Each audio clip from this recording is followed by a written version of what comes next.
रायगडावर मोठ्या प्रमाणात पाऊस पडल्यामुळे ढगफुटी झाल्यासारखी परिस्थिती निर्माण झालेली आहे आणि पावसाचे पाणी अतिशय वेगाने महाद्वारातून बाहेर पडत आहे।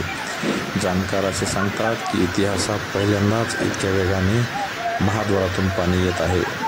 या पाण्याचा वेग आपण बघू शकता।